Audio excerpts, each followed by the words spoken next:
Salut, salut! Bienvenue dans cette nouvelle vidéo. Aujourd'hui, nous sommes là pour la recette d'une cuit camerounais réputé au Cameroun, surtout lorsque une femme vient d'accoucher. Ceci tout simplement parce que cela rend le sein abondant et facilite son écoulement. Comme bienfait encore, on peut le prendre comme laxatif, ça veut dire il permet une bonne digestion et stimule l'appétit. Donc, ça peut être un bon plan pour celles qui veulent prendre du poids. Ça stimule l'appétit. Une autre raison pour laquelle le cuit est prisé pour la femme qui vient d'accoucher afin qu'elle puisse manger suffisamment et fabriquer le lait pour la bonne santé de son nouveau bébé. Voici donc les feuilles issues des branches. Je peux pas, en fait, ce sont pas des feuilles. Ceci est issu de la branche d'une cuit. Là, je vous présente la photo même d'une cuit, la tige, parce que ceci vient de la tige et est séché par la suite. Voilà la photo d'une cuit. Ça, on a enlevé ceci de cette tige-là. Vous voyez, c'est séché. Donc, la première étape est de faire bouillir de l'eau et de tremper cet extrait de la tige afin qu'elle se ramollisse et qu'on puisse donc avoir notre liquide gluant qui va être la base de notre cuit, cette sauce camerounaise, surtout de l'Ouest Cameroun.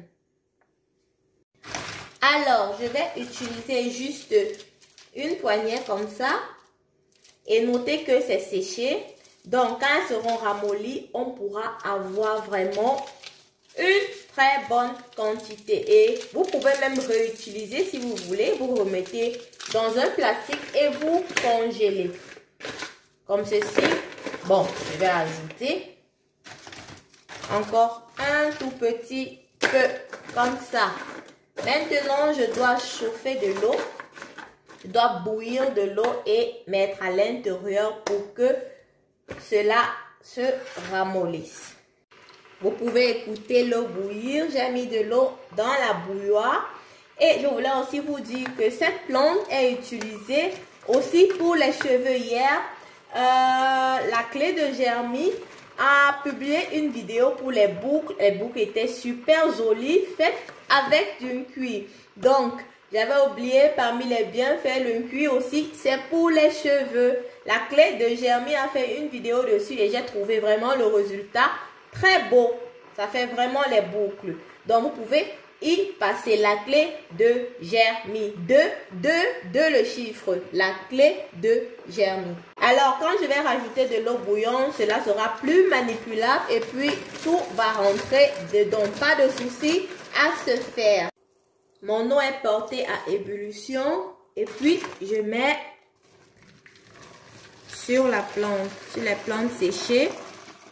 Et je vais laisser comme ça ramollir pendant 1 heure. Et pendant ce temps, je vais apprêter les condiments et commencer la préparation du couscous puisque cette sauce, le cuit, cette sauce gluante se mange avec du couscous et des légumes bien sûr, mais je ne ferai pas de légumes parce que ces légumes sautés, mes enfants ne les mangent pas et moi, ce repas est essentiellement pour mes enfants. Mon mari lui-même n'aime pas manger régulièrement et on venait déjà de le préparer, donc ça ne le concerne pas. Ce sont les enfants qui ont passé leur commande et je profite de cela pour faire une vidéo dont on n'aura que du couscous accompagné du cuit. Donc, je laisse maintenant, vous avez vu, lorsque l'eau bouillante a touché, ça reprend, ça obéit. Là, tout va bien. Je laisse reposer et j'apprête les condiments.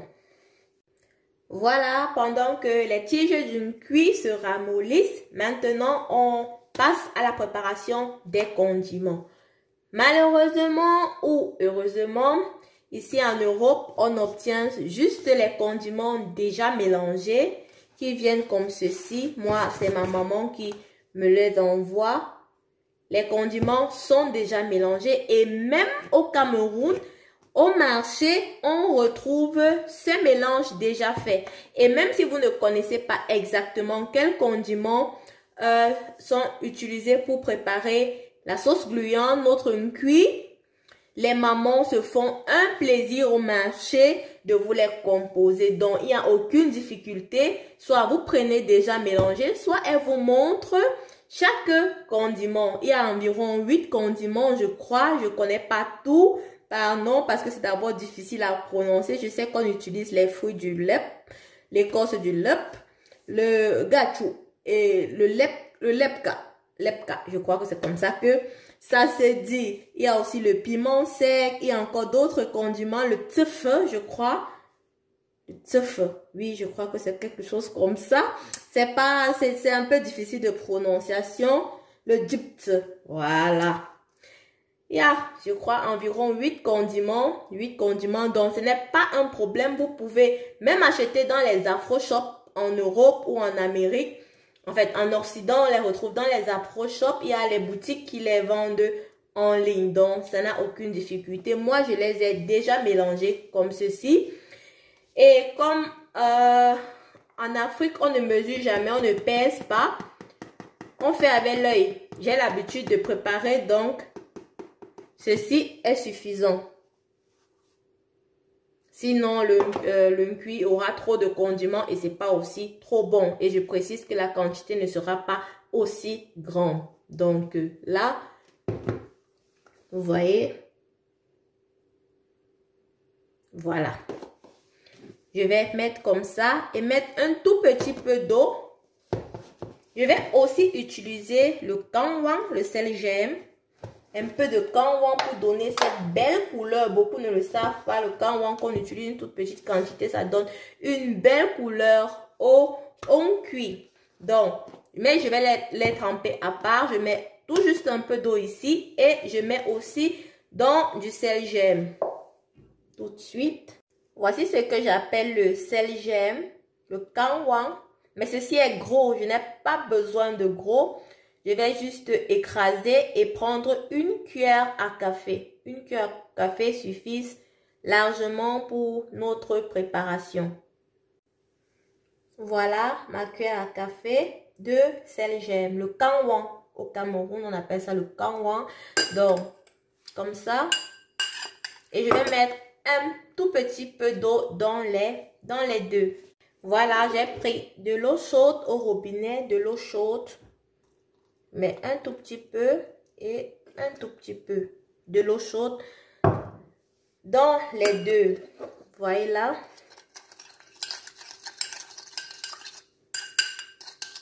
Je fais cela pour les deux et je vais laisser reposer. Là, j'ai besoin encore un peu d'eau. Vous voyez, une petite tasse de 150 ml a suffi pour les deux. C'est tout. Donc, ça ne doit pas être plein d'eau. Ça doit faire une pâte comme ça, homogène, pour qu'on puisse bien, après l'imprégner dans les tiges là, dans notre liquide gluant. Voilà.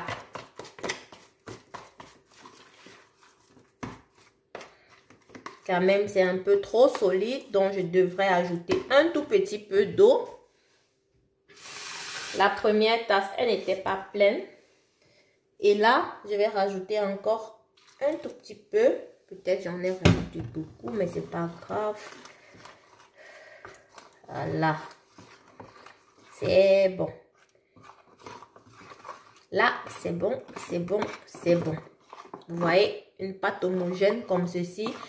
Là, sera facile à imprégner dans notre liquide gluant. Voilà, maintenant que mes condiments sont là, mon sel gemme aussi, je les mets à côté de mes tiges de cuir qui sont en train de se ramollir.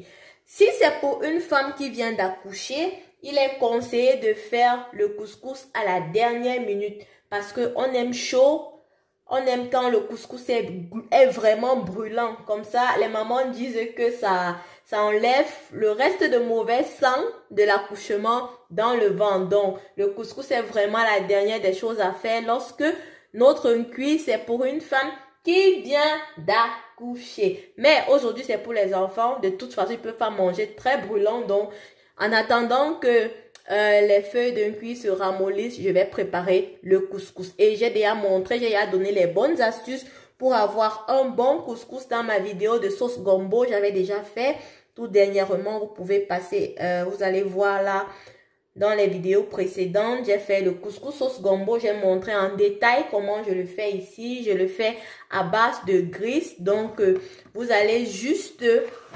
je vais juste montrer les parties essentielles dans cette vidéo pour qu'elle ne perde pas de temps inutilement.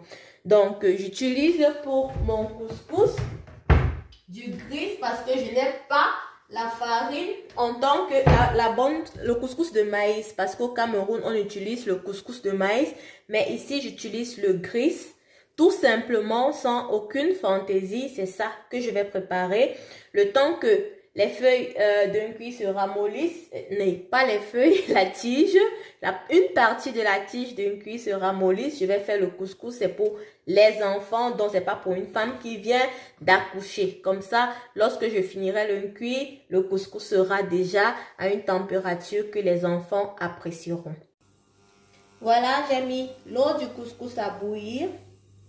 Dès que ça bout, je vais commencer ma préparation. Je ne vais pas la détailler ici. Comme je viens de le dire, vous retrouverez ma façon de préparer le couscous sans qu'il y ait de boules à l'intérieur, sans qu'il y ait des militaires dans une vidéo précédente où j'ai fait la sauce gombo avec du couscous. Pour cela, il faut cet ustensile pour réussir à ne pas avoir les grumeaux. En fait, pour multiplier, maximiser ses chances d'avoir aucun militaire dans son couscous. Voilà pour la première partie du couscous. Le son, normalement, ça devrait être le son si nous avions la farine de maïs, mais là, c'est le grits. Donc, ça, c'est la première partie. Vous voyez à quoi me sert mon ustensile. Donc, avec ça, zéro boule, zéro militaire dans votre couscous. Ça bout déjà. Là, je laisse cuire un tout petit peu avant d'ajouter la deuxième partie de ma farine. Pour cette deuxième partie, je vais utiliser ma spatule parce que ça sera plus aussi liquide que pour cette première partie. Voilà où nous en sommes. J'utilise maintenant la spatule. Voilà, vous voyez, c'est devenu bien solide là. Pour la première partie liquide, j'ai utilisé 250 g de grits, dont un demi-paquet. Et ensuite, après ébullition, lorsque c'était un peu plus cuit, j'ai ajouté 500 g de grits, donc soit un paquet. Ça fait en tout un paquet et demi de grits. Maintenant, c'est trop sec. Je vais ajouter de l'eau. Bien sûr que j'ai fait bouillir au bouilloire. Pas l'eau qui était ici, donc j'ai fait bouillir une autre partie pour que ce soit plus rapide. Donc je vais y rajouter de l'eau, tourner, y rajouter au besoin. Voilà ce que ça donne à peu près. J'ai ajouté de l'eau bien au-dessus là. Je vais encore tourner et voir si on en a encore besoin. Voilà, fin de la préparation. J'ai laissé mon feu à 7, donc chez moi ça va jusqu'à 9. Donc mon feu est à 7 pendant toute la préparation. Je n'ai pas baissé plus ou je n'ai pas augmenté. Après que l'eau soit arrivée à ébullition, j'ai laissé toujours à 7. Au cas où. Mon eau est encore tiède. J'ai fini de préparer le couscous. Donc je vais pas verser cette eau parce qu'elle est encore tiède et elle va suffire pour mon liquide que je veux obtenir. Regardez bien la quantité, juste un peu en dessus ou bien même juste net à la taille de la tige séchée. Comme ça, lorsque vous allez presser, vous allez utiliser tout l'eau. Si votre eau est déjà tiède, là c'est différent. Elle est déjà refroidie, c'est différent. vous versez carrément toute cette eau-ci et vous faites tiédir de l'eau que vous allez mettre au fur et à mesure et presser jusqu'à ce que le liquide ne soit plus vraiment lourd. Donc, moi, mon eau est encore tiède. Donc, je vais utiliser toute cette quantité d'eau, pas en tout petit, parce que je sais que ça va aller. Voilà. C'est comme ça. Tu frottes là, cette partie de la tige. Tu la frottes. Au fur et à mesure, elle va devenir gluante. Au fur et à mesure, tu frottes. Tu ne t'arrêtes pas. Tu mélanges à de l'eau. Tu frottes au fur et à mesure. Le liquide deviendra de plus en plus lourd. Tu continues à frotter. Tu frottes encore et encore et encore. Je dois changer de position parce que ici est un peu haut pour moi. Je vais descendre. Voilà, je suis venue en bas pour avoir plus d'aisance. Donc, je continue. On a justement fait bouillir de l'eau au départ pour que cela tue les microbes sur la tige si elles existent. Donc, il faut faire bouillir de l'eau, tremper ces tiges à l'intérieur, laisser ramollir et dès que c'est tiède, lorsque vous pouvez tremper vos doigts à l'intérieur, commencez à frotter les tiges jusqu'à obtention de son liquide vraiment gluant. Voilà, si tu as la chance d'avoir de bonnes tiges qui produisent un bon liquide gluant, ça sera plus rapide et plus facile. Mais si tu tombes sur les mauvaises tiges, tu es obligé peut-être d'en rajouter pour que le mélange soit très lourd. Vous voyez là, ça commence déjà à se transformer. On continue comme cela jusqu'à ce que ce soit vraiment lourd. Faites comme vous voulez, faites vous frotter. L'essentiel c'est de ça en frottant que tout le jus de la tige sort. Vous frottez et vous remarquez au fur et à mesure ça devient plus lourd. Et bien évidemment il y a des petits déchets et ces déchets seront triés à la fin. Pour ce repas, il faut veiller à avoir des mains bien propres parce que cela ne va plus aller au feu. Donc, vos doigts doivent vraiment être propres. Tout ce que vous utilisez, les récipients, tout doit être propre. Et comme je l'ai dit tout à l'heure, il faut que l'eau soit vraiment bouillante pour tuer tous les microbes qui s'y trouvent. Vous voyez, au fur et à mesure, ça devient plus lourd, vous voyez. Vous voyez. Que de prendre de toutes petites quantités d'eau au fur et à mesure, je préfère avec mes yeux. Vous savez, nous les Africains, on n'avait pas auparavant des balances alimentaires, donc nos cuisines se faisaient toujours à l'œil. Donc, et maintenant, c'est calé pour moi parce que j'ai appris à cuisiner à l'œil. Vous voyez, si vous remarquez dans toutes mes vidéos, je cuisine à l'œil. Les gâteaux, tout, les beignets, tout ce que je fais, les crêpes, c'est vraiment à l'œil parce qu'il suffit de connaître la bonne consistance et vous allez gérer. Voilà, vous voyez, ça vient, ça. Vous voyez que ça monte vraiment. Je continue toujours. Donc, tout le monde peut réussir. Vous regardez à l'œil, vous allez voir. Tant que votre liquide n'est pas vraiment lourd, vraiment très lourd, vous ne laissez pas. Vous voyez, sur les tiges sont encore bien gluantes. Ça signifie qu'il y a encore bien du jus. Donc, je continue à presser jusqu'à ce que il n'y ait plus rien ou presque plus rien sur les tiges. Je crois que la quantité voulue pour moi est là. Donc, je peux enlever. Je vais presser et garder au congélateur. Et la prochaine fois, je vais d'abord commencer par cette tige-ci avant de voir si je vais en rajouter. Donc, je vais bien presser, mettre dans un plastique et garder au congélateur. La prochaine fois, il vous suffira de laisser dégivrer, mais qu'est-ce que je veux dire? De laisser que le cuir qui est au congélateur, oui, dégivre. C'est ce que je voulais dire. Excusez-moi. Et puis, chauffer, faites toujours bouillir de l'eau et y rajouter maintenant en toute petite quantité parce qu'à ce moment-là, vous n'êtes pas sûr de la quantité de liquide qui va sortir. Voici la consistance voulue. Vous voyez. La quantité aussi pour moi, comme je l'ai dit, je n'en fais pas beaucoup. C'est pour les enfants de 6 et 4 ans. Bon, cette année, ils auront 7 et 5 ans. Donc, ils ne vont pas manger vraiment beaucoup. Et ils ont l'habitude de manger ça pendant 2 jours sans problème. Donc, je fais pour 2 jours. Voilà. Bon, je vais retirer maintenant. Et garder les restes pour une prochaine fois. J'ai séparé la tige là. Vous voyez bien. Voilà les condiments. Vous voyez que c'est lourd. C'est cette consistance-ci qu'on recherche. Je vais continuer à trier parce qu'il y a encore des déchets. Mais je vais le faire cette fois-ci avec un tamis.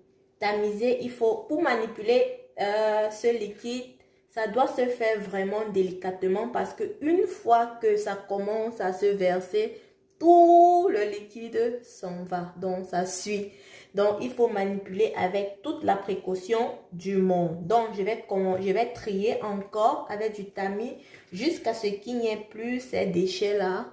Je ne sais pas si vous voyez ces déchets. Il y a des petits déchets. Je vais tamiser. Ça prend un peu de temps. Je ne vais pas le faire pour que la vidéo ne soit très longue.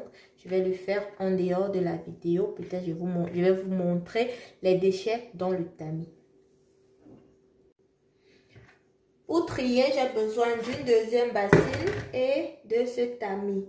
Donc, il faut le faire vraiment délicatement. Je vais verser tout doucement ici. Remuer de cette façon-là.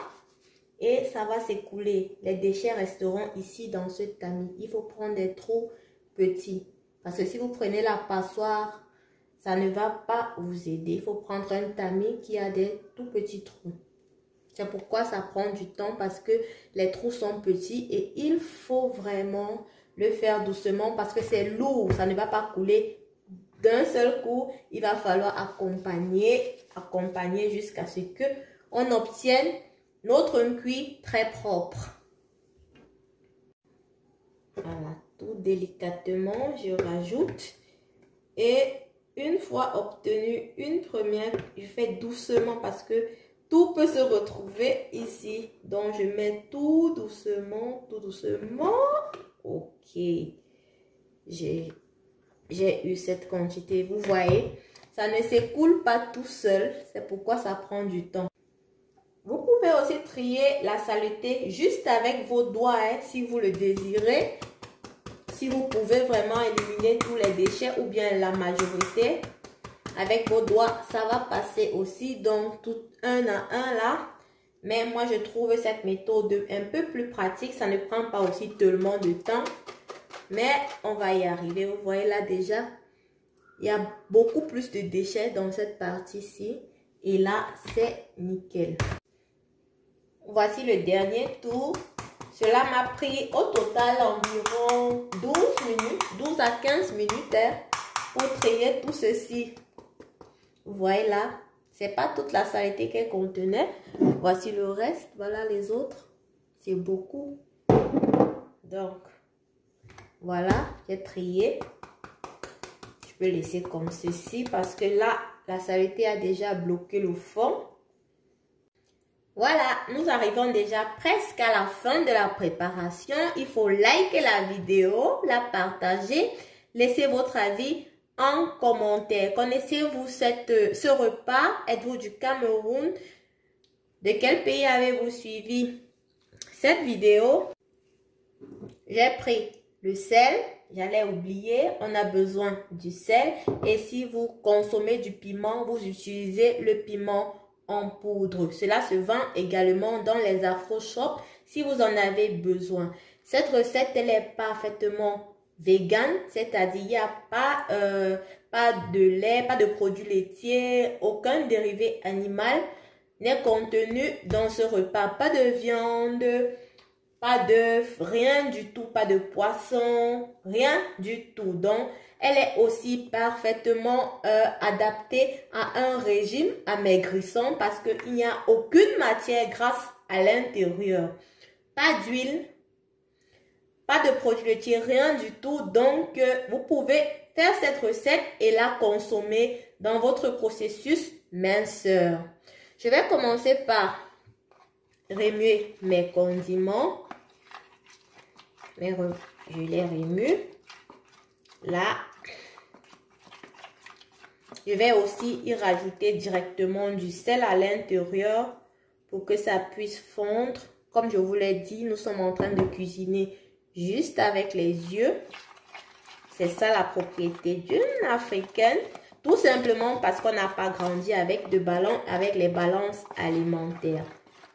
Donc, c'est un avantage qu'on a eu de tout calculer à l'œil. Et rassurez-vous, ça marche dans la majorité des cas. Dans la majeure partie des cas, on réussit nos assaisonnements. Et même moi, pendant que je fais le régime, je n'ai aucun mal à faire la cuisine pour les enfants, pour mon mari, parce que je n'ai pas besoin de goûter la plupart du temps. Je goûte mes repas la plupart du temps lorsqu'il y a les étrangers pour être parfaitement sûre, pour ne pas me laisser entièrement à mon mari qui dit oui, le sel, ça va. Oui, le sel, ça ne va pas. Donc, à ce moment-là, je goûte quand j'ai les étrangers. Sinon, le reste du temps, pas du tout. Voilà, j'ai mélangé mon sel. Il a certainement fondu déjà, oui. Ok. Je vais d'abord ajouter les condiments avant d'ajouter le sel. J'aime qu'il va redonner juste de la couleur à notre sauce bouillante. Je rajoute mes condiments salés. Et si vous avez le piment, vous rajoutez aussi en même temps que le sel, comme je le disais. Mais ça, c'est pour les enfants. Ils n'ont pas besoin de piment. Moi, quand je vais manger, je finis de faire comme ça. Et puis, je prends le piment en poudre qu'on vend à la Faux Shop. Là, je dois battre. Je dois battre pour que les condiments se mélangent au liquide que j'ai obtenu. Il faut battre avec un peu de force et veiller à ce que ça ne se verse pas. Vous voyez la couleur, elle est déjà différente. Elle s'imprègne peu à peu des condiments. Ah, l'odeur.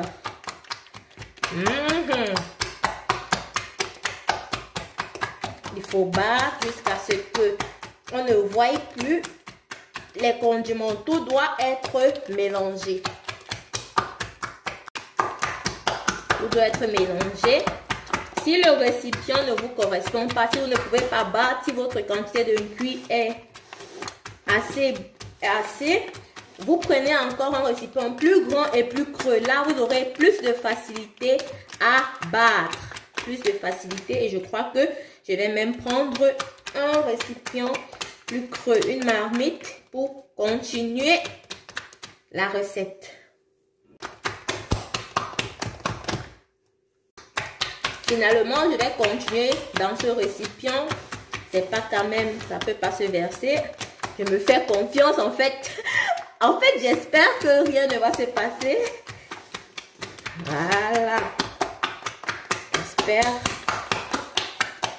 Voilà, le mélange est déjà fait.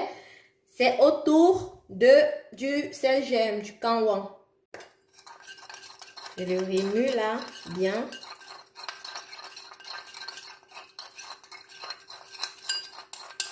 Il faut que ce soit complètement liquide. S'il y a les grumeaux, vous ne mettez pas les grumeaux à l'intérieur. Vous prenez juste une toute petite quantité de liquide. Je rajoute là. Et les grumeaux, je les mets de côté. Je continue, je bats. La couleur maintenant va changer. Elle sera plus brillante.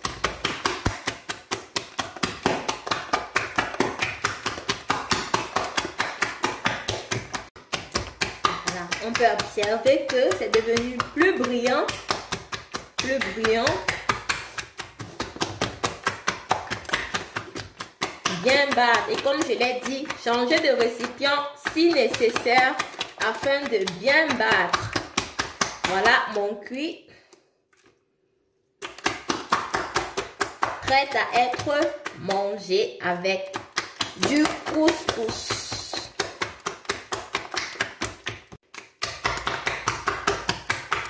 Voilà.